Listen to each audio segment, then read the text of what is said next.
بسم الله الرحمن الرحيم. الحمد لله الذي أنزل على عبده الكتاب ولم يجعل له عوجا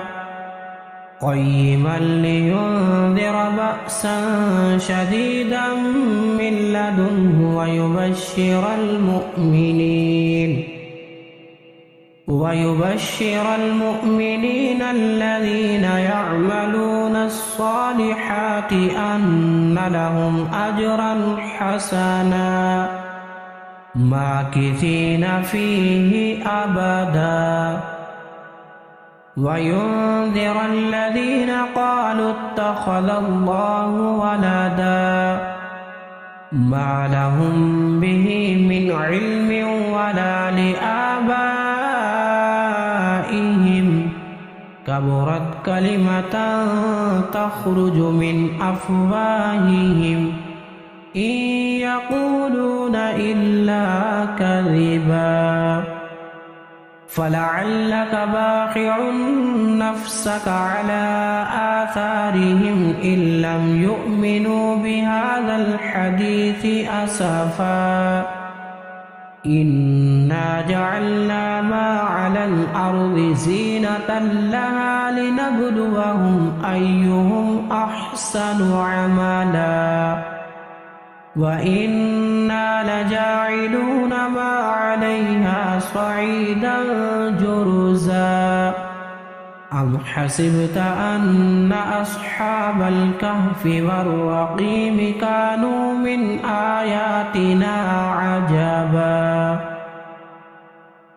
إذ أوى الفتية إلى الكهف فقالوا ربنا آتنا من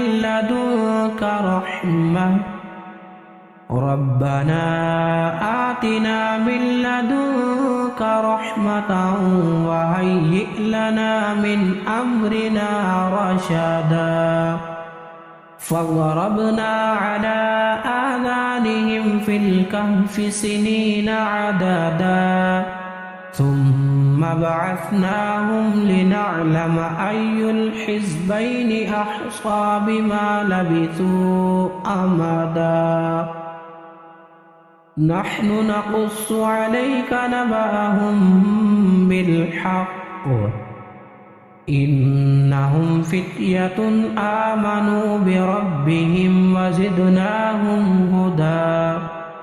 وربطنا على قلوبهم إذ قاموا فقالوا ربنا رب السماوات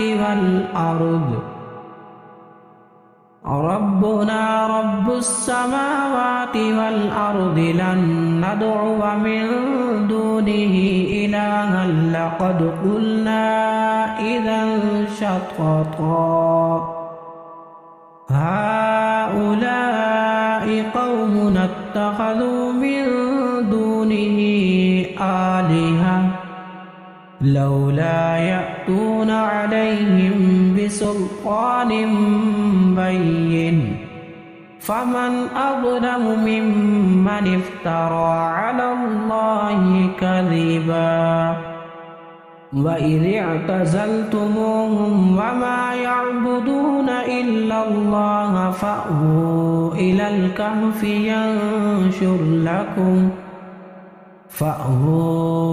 الكهف ينشر لكم ربكم من رحمته ويهيئ لكم من أمركم مرفقا وترى الشمس إذا طلعت تزاور عن كهفهم ذات اليمين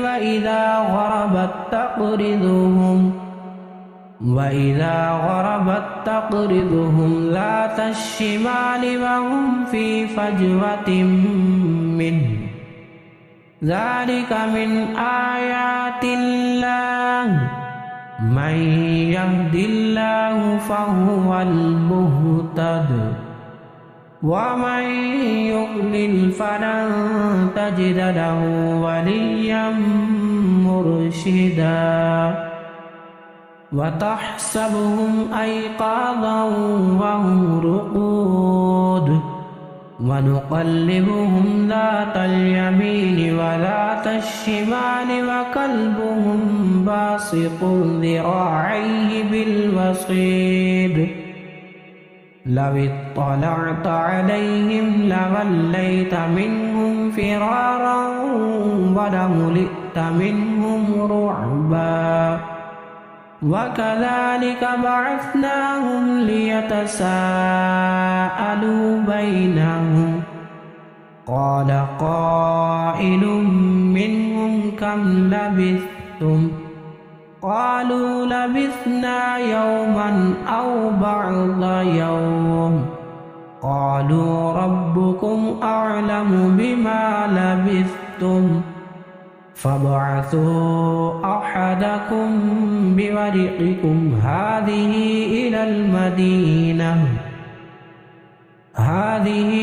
إلى المدينة فلينظر أيها أزكى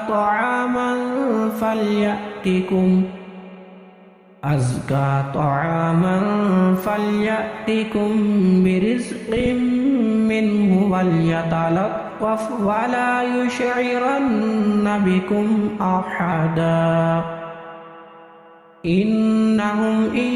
يظهروا عليكم يرجموكم أو يعيدوكم في ملتهم ولن تفلحوا إذا أبدا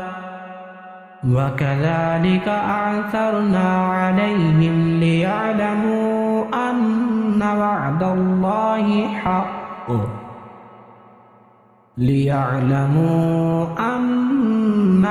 الله حق وأن الساعة لا ريب فيها إذ يتنازعون بينهم أمرهم فقالوا ابنوا عليهم بنيانا ربهم أعلم بهم قال الذين غلبوا على أمرهم لنتخذن عليهم مسجدا سيقولون ثلاثة رابعهم كلبهم ويقولون خمسة سادسهم كلبهم رجما بالغيب ويقولون سبعة وثامنهم كلبهم قل ربي أعلم بعدتهم ما يعلمهم إلا قليل فلا تمار فيهم إلا مراء ظاهرا ولا تستفت فيهم منهم أحدا ولا تقولن لشيء إني فاعل ذلك غدا إلا أن يشاء الله واذكر ربك إذا نسيت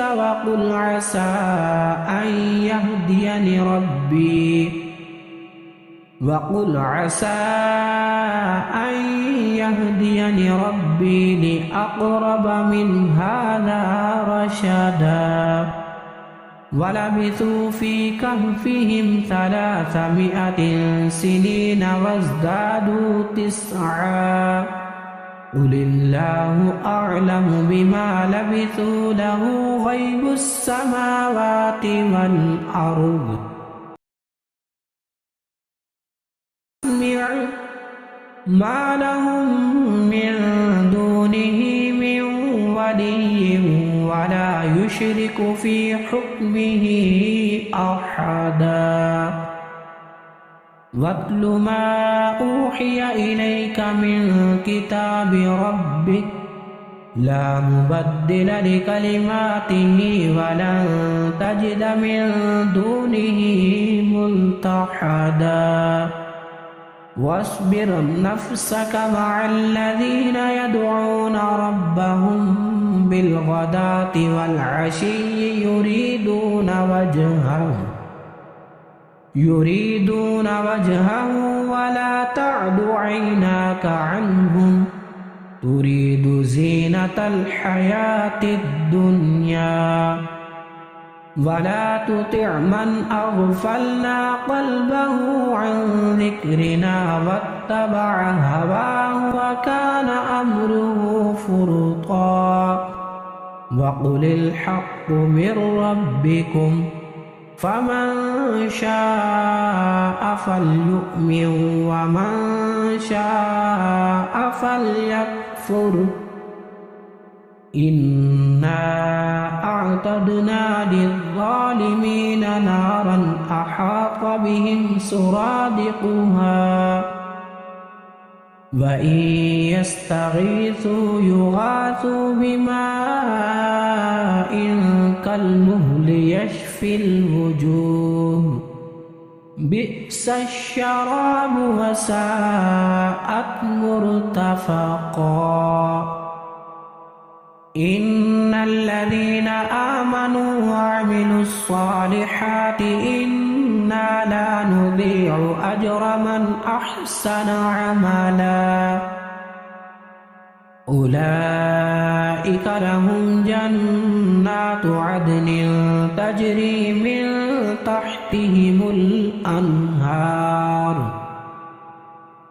تجري من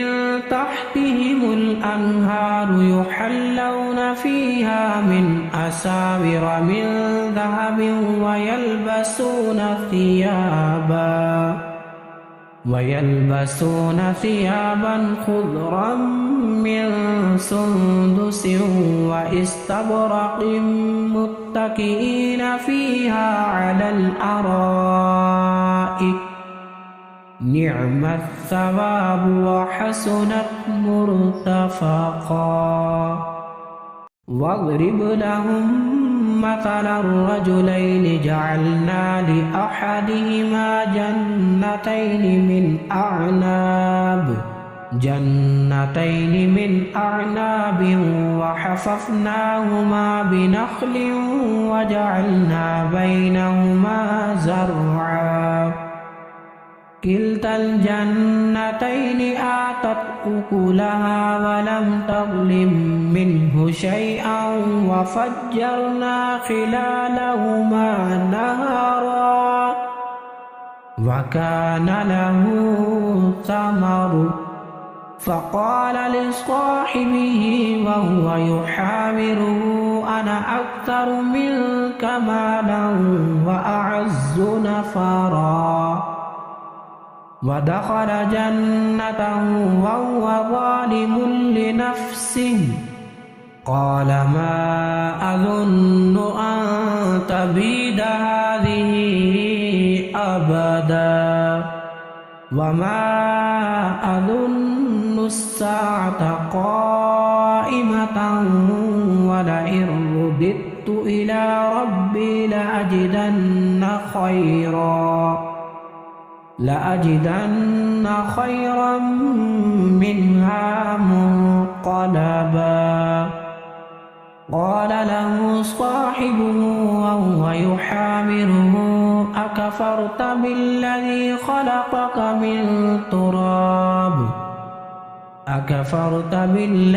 خلقك من تراب ثم من نطفة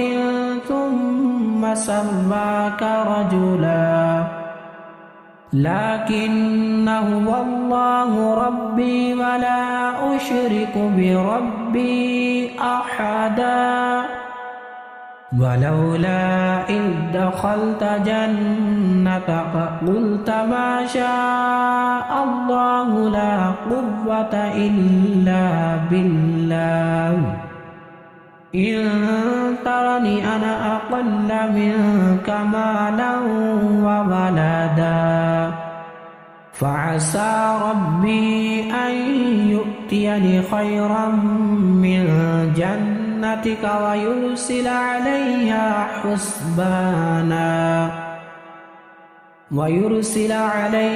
حسبانا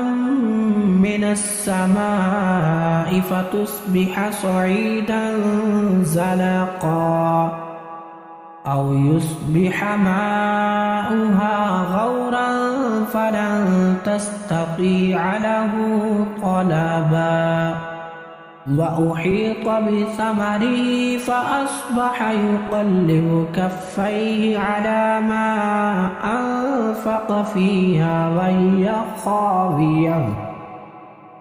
وهي خاوية على عروشها ويقول يا ليتني لم أشرك بربي أحدا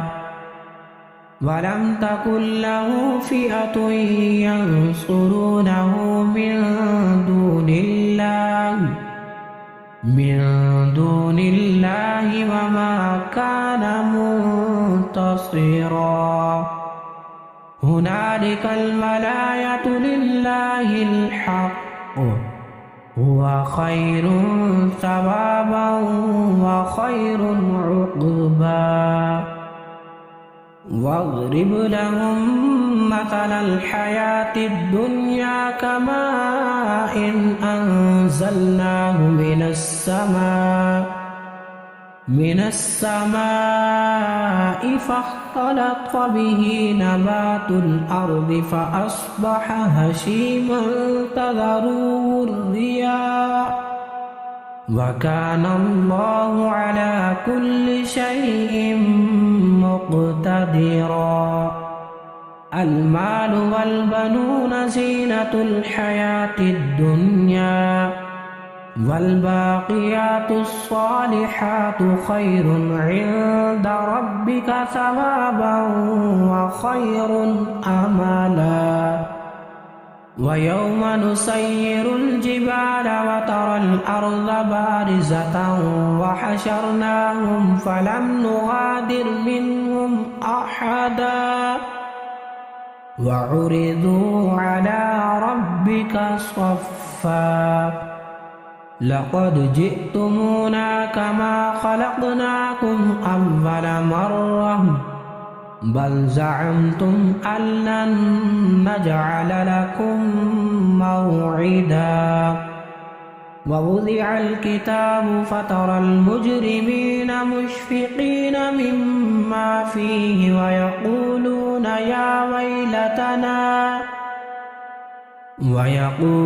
يا ويلتنا ما لهذا الكتاب لا يغادر صغيرة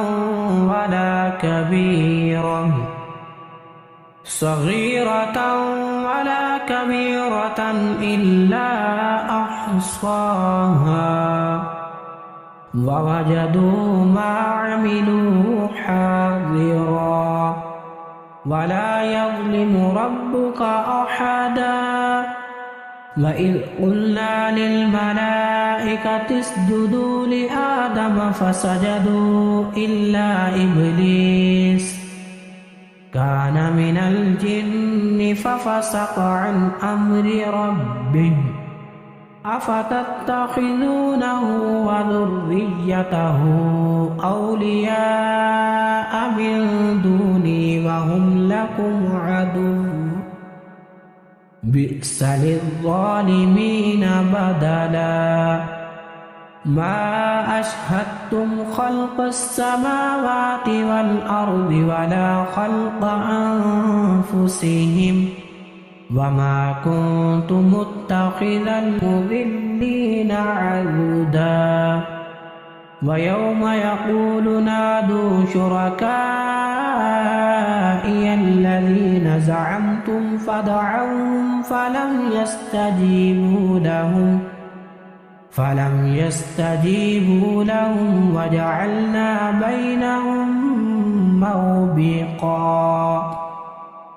ورأى المجرمون النار فظنوا أنهم مواقعوها ولم يجدوا عنها مصرفا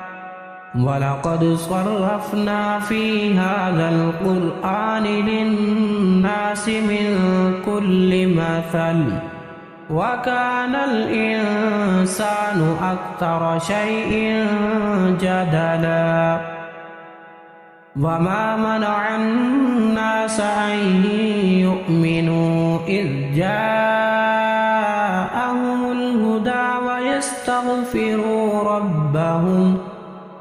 ويستغفروا ربهم إلا أن تأتيهم سنة الأولين أو يأتيهم العذاب قبلا وما نرسل المرسلين إلا مبشرين ومنذرين ويجادل الذين كفروا بالباطل ليدحضوا به الحق واتخذوا آياتي وما أنذروا هزوا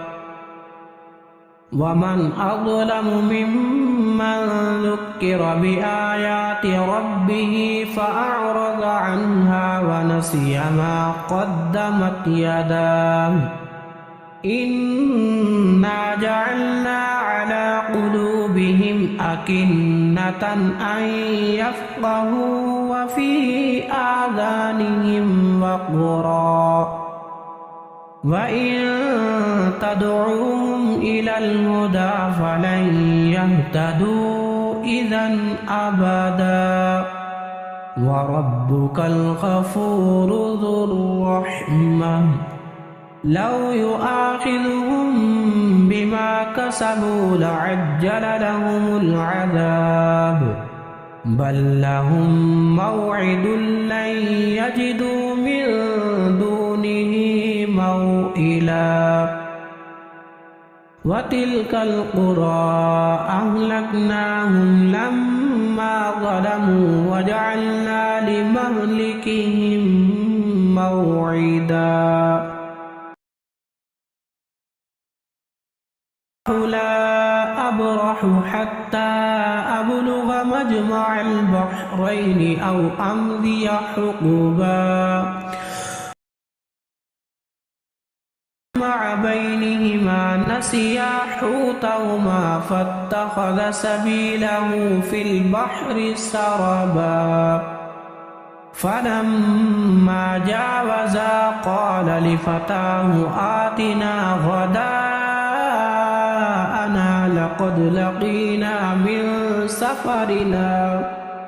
لقد لقينا من سفرنا هذا نصبا قال أرأيت إذ أوينا إلى الصخرة فإني نسيت الحوت وما أنسانيه إلا الشيطان أن أذكره واتخذ سبيله في البحر عجبا قال ذلك ما كنا نبغي فارتدا على آثارهما قصصا فوجدا عبدا من عبادنا آتيناه رحمة من عندنا وعلمناه من لدنا علما قال له موسى هل أتبعك على أن تعلمني مما علمت رشدا قال إنك لن تستطيع معي صبرا وكيف تصبر على ما لم تحط به خبرا قال ستجدني إن شاء الله صابرا ولا أعصي لك أمرا قال فإن اتبعتني فلا تسألني عن شيء حتى أحدث لك منه ذكرا فانطلقا حتى إذا ركبا في السفينة خرقها قال أخرقتها لتغرق أهلها لقد جئت شيئا إمرا قال ألم أقل إنك لن تستطيع معي صبرا قال لا تؤاخذني بما نسيت ولا ترهقني من أمري عسرا فانطلقا حتى إذا لقيا غلاما فقتله قال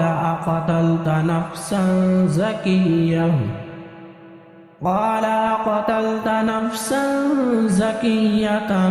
بغير نفس لقد جئت شيئا نكرا قال ألم أقل لك إنك لن تستطيع معي صبرا قال إن سألتك عن شيء بعدها فلا تصاحبني قد بلغت من لدني عذرا فانطلقا حتى إذا أتيا أهل قرية استطعما أهلها فأبوا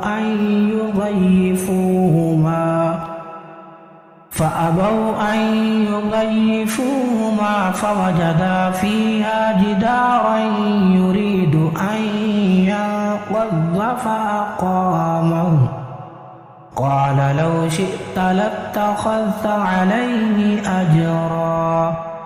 قال هذا فراق بيني وبينك سأنبئك بتأويل ما لم تستطع عليه صبرا أما السفينة فكانت لمساكين يعملون في البحر فأردت أن أعيبها وكان وراءهم ملك يأخذ كل سفينة غصبا وأما الغلام فكان أبواه مؤمنين فخشينا أن يرهقهما طغيانا وكفرا فأردنا أن يبدلهما ربهما خيرا منه زكاة وأقرب رحما وأما الجدار فكان لغلامين يتيمين في المدينة وكان تحته كنز لهما وكان أبوهما صالحا فأراد ربك أن يبلغا أشدهما ويستخرجا كنزهما رحمة من ربك وما فعلته عن أمري ذلك تأويل ما لم تستطع عليه صبرا ويسألونك عن ذي القرنين قل سأتلو عليكم منه ذكرا إنا مكنا له في الأرض وآتيناه من كل شيء سببا فأتبع سببا حتى إذا بلغ مغرب الشمس وجدها تغرب في عين حمئة ووجد عندها قوما قلنا يا ذا القرنين إما أن تعذب وإما أن تتخذ فيهم حسنا قال أما من ظلم فسوف نعذبه ثم يرد إلى ربه فيعذبه عذابا نكرا وأما من آمن وعمل صالحا فله جزاء الحسنى وسنقول له من أمرنا يسرا ثم أتبع سببا حتى إذا بلغ مطلع الشمس وجدها تطلع على قوم لم نجعل لهم من دونها سترا كذلك وقد أحطنا بما لديه خبرا ثم أتبع سببا حتى إذا بلغ بين السدين وجد من دونهما قوما لا يكادون يفقهون قولا قالوا يا ذا القرنين إن يأجوج ومأجوج مفسدون في الأرض فهل نجعل لك خرجا على أن تجعل بيننا وبينهم سدا قال ما مكني فيه ربي خير فأعينوني بقوة أجعل بينكم وبينهم ردما آتوني زبر الحديد حتى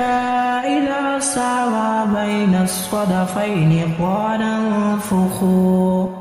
حتى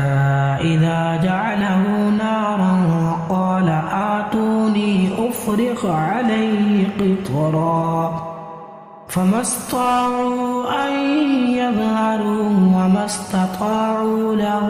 نقبا قال هذا رحمة من ربي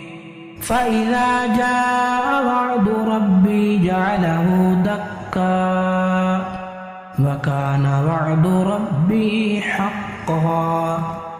وتركنا بعضهم يومئذ يموج في بعض ونفخ في الصور فجمعناهم جمعا وعرضنا جهنم يومئذ للكافرين عرضا الذين كانت أعينهم في غطاء عن ذكري وكانوا لا يستطيعون سمعا أفحسب الذين كفروا أن يتخذوا عبادي من دوني أولياء إنا أعتدنا جهنم للكافرين نزلا قل هل ننبئكم بالأخسرين أعمالا الذين ضل سعيهم في الحياة الدنيا وهم يحسبون أنهم يحسنون صنعا أولئك الذين كفروا بآيات ربهم ولقائه فحبطت أعمالهم فلا نقيم لهم يوم القيامة وزنا ذلك جزاؤهم جهنم بما كفروا واتخذوا آياتي ورسلي هزوا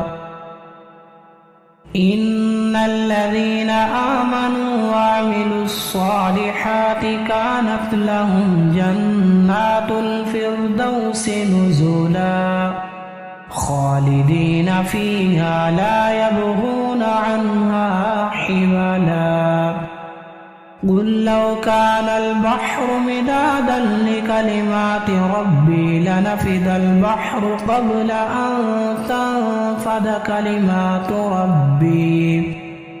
قبل أن تنفد كلمات ربي ولو جئنا بمثله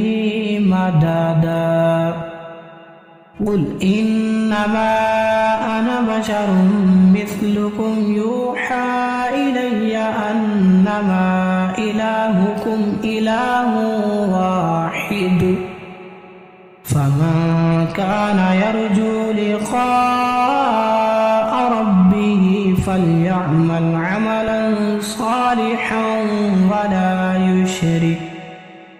عملا صالحا ولا يشرك بعبادة ربه أحدا.